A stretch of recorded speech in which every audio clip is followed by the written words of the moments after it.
ശരിക്കും പറഞ്ഞാൽ എൻ്റെ ഡാഡി അങ്ങനെ സ്വത്തായിട്ടൊന്നും സമ്പാദിച്ചില്ല. പക്ഷേ ഡാഡി പ്രൊഫഷണലി ഇരുന്ന സമയത്ത് ആ ഒരു ഫിലിം മേക്കർ എന്ന രീതിയിൽ ഞങ്ങൾ വളരെ ലൈക്ക് ഒരു റിച്ച് ലൈഫ് സ്റ്റൈലാണ് ഞങ്ങൾ ഫോളോ ചെയ്തിരുന്നത്.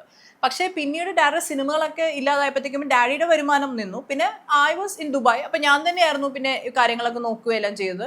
ഞങ്ങൾക്ക് ഇവിടെ 2 വീട്, എൻ്റെ ഇവിടെ ഈ വീട് ഞാനാണ് വാങ്ങിച്ചത്. എനിക്ക് വേറൊരു കാക്കനാട് ഒരു സെക്കൻഡ് ഒരു വീടുണ്ട്, ഒരു വില്ല തന്നെയാണ്. അപ്പം ഫൈനാൻഷ്യൽ ഞങ്ങൾ സ്റ്റേബിൾ ആയിരുന്നു. പിന്നെ അതുപോലെ സിഗ്നേച്ചറിൽ എത്രയോ വർഷങ്ങൾ എൻ്റെ ഡാഡി താമസിച്ചു. അന്ന് സിഗ്നേച്ചറിൽ ഒരു മാസം ഓൾമോസ്റ്റ് 45,000-50,000 റുപ്പീസാണ്. അത് ഞങ്ങൾ തന്നെ കൊടുത്തുകൊണ്ടിരുന്നത്.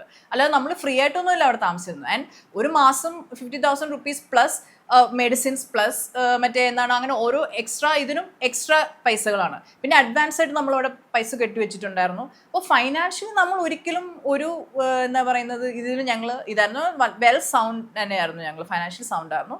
പിന്നെ ഞാൻ പറയില്ലേ, ആൾക്കാർക്ക് എന്തെങ്കിലും പറയാൻ ഒരു ഇത് വേണം. ഇന്നത്തെ കാലത്ത് ഒരു മരണമാണെങ്കിലും അത് സെലിബ്രേറ്റ് ചെയ്യുന്ന വരും, അതൊരു ന്യൂസാക്കി മാറ്റി അതിന് പബ്ലിഷ് ചെയ്ത് അതുവഴി ഫേമസ് ആക്കാൻ നോക്കുന്ന ഒരാൾക്കാരാണെന്നുള്ള ഒരു സത്യാവസ്ഥ ഞങ്ങൾ പറഞ്ഞു. അത് മാത്രമല്ല, ഇത് ഞങ്ങളുടെ പേഴ്സണൽ കാര്യമാണ് സാർ. അല്ലെ, എൻ്റെ ഡാഡി, എൻ്റെ മമ്മി, ഞങ്ങളുടെ സ്വന്തം വീട്ടിലെ ഫാമിലി കാര്യങ്ങൾ നമ്മൾ എന്തിനാണ് അത് പുറത്ത് പറഞ്ഞ് ഷെയർ ചെയ്യുന്നത്? അതിൻ്റെ ആവശ്യമില്ല അല്ലേ. ഇപ്പം എൻ്റെ ഡാഡി എവിടെ താമസിക്കുന്നു, അതുപോലെ എൻ്റെ ഡാഡി താമസിക്കുന്ന അതേ സ്ഥലത്ത് എത്രയോ അച്ഛനും അമ്മമാരും ഒരു ദിവസം മരിക്കുന്നു. അവർ എല്ലാവരും മക്കൾ US-ലാണ്. എന്തുകൊണ്ട് ആരും അതിന് പ്രതികരിക്കുന്നില്ല?